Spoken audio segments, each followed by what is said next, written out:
Hi everyone, I'm going to try and stay cool and calm and collected as I deliver the information from the end of year market reports from 2021. It's pretty mind-blowing. People who are even slightly considering listing your homes this year, just pay attention to these numbers, right?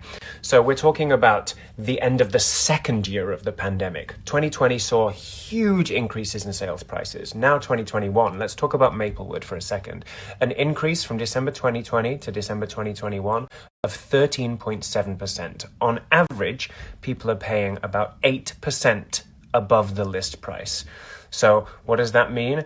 The end of 2020, there was average sales price of $667,000. Now the average sales price in Maplewood is $758,000. So a huge increase. If you've bought your home in the last year or 2 years especially, you are definitely sitting on some solid equity. I'm going to talk about South Orange next.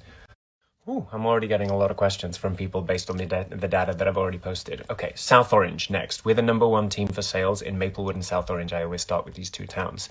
So there has been an increase this year of 16% basically. So the average sales price end of 2020 was $702. Now it's $815. That's in 1 year.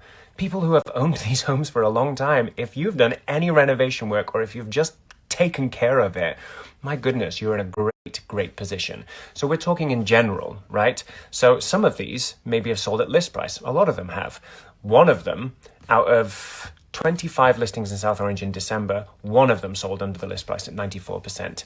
But it only takes one, like there was a house on Walton listed at $610,000, sold at $756,000. That's 23% above the list price. That's what affects the generalized number. But I'm taking a pause to answer this question that a few of you have sent in. Why? Why is this happening? Good question. Generally speaking, our area has 50 to 58% less inventory year over year. So this time last year, we were at an all-time low, not enough houses on the market. 50 to 58% drop from that time. So this is just unfathomable. The fact that as a team, we have more than 40 families, 40 sets of buyers between us who are actively ready, willing, and able to go and buy a house, but there just aren't enough options. And we're just one team, right? There are independent agents and other teams out there actively looking for their buyers too. We thought that during the pandemic, this might be a trend, that there may be a crash at the end of it, but we're basically realizing that it's the new normal. People are working from home or a hybrid situation. The suburbs and the school district they're more popular than ever. So flocks of people are coming here and there just isn't. Brace yourself for Montclair. Now, it's a known fact that the listings in Montclair are listed lower than where they naturally are going to sell.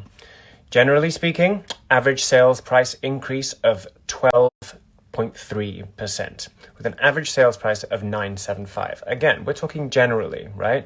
So just to give an example of the type of activity that one might be prepared to commit to in Montclair. A list price of 1.35 million is a sales price of 1.8. 1.179 million, 1.683. Now let's look at the lower price points. Okay, so there's a 378 selling for 359. That's an increase of 4%. 749 selling for 1.1, almost 50% above the list price. I'm going to finish with looking at Bloomfield and West Orange so that I don't bombard your feeds too much. But a message, some reassurance or some guidance for the buyers out there. I've had this conversation a lot with my buyers. Basically, you've got to consider the 3 prongs of a triangle that I talk about. Yes, this is a triangle. Imagine it. Budget, location, condition.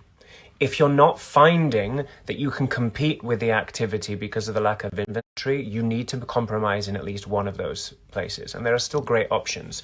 So you need to maybe drop your budget so that you can look in the 400,000 in order to find something within up to 500,000-600,000. Look into doing a little bit of renovation work, potentially. Or look into different towns. I'm highlighting a small handful of the towns with drastic activity, but there are other towns that don't have quite such We're almost there, folks. Bloomfield, next. So, as far as accessible pricing is concerned, Bloomfield is a good option. Yes, there's been a price increase of 10% year over year, but still, the average sales price in Bloomfield is $446. So that's a bit more accessible for buyers. People are paying, in general, 7% above the list price. But still, if you're a homeowner in Bloomfield, back at the end of 2019, the sales price average was $350,000. At the end of last year, $402. The end of 2021, $446. We're basically seeing in 2 years $100,000 increase, generally speaking. That's huge at such a low price point. If you're still with me, you're a trooper and you deserve a coffee or a whiskey or a hot bath. West Orange, where myself and my husband and our dog live. So West Orange is a much bigger town than a lot of the ones that I've touched on. 58 listings closed in December. Still not enough for the amount of demand. West Orange peeps, if you have any questions about listing, whatever, please reach out now, this year in particular, because mortgage interest rates will start to creep up and we will see more inventory eventually. Now just seems like the ideal moment. In a nutshell, 11% increase year over year. Over the last 2 years, there's been about $100,000 increase in sales price in West Orange, generally speaking. On average, people are spending about 5% above the list price.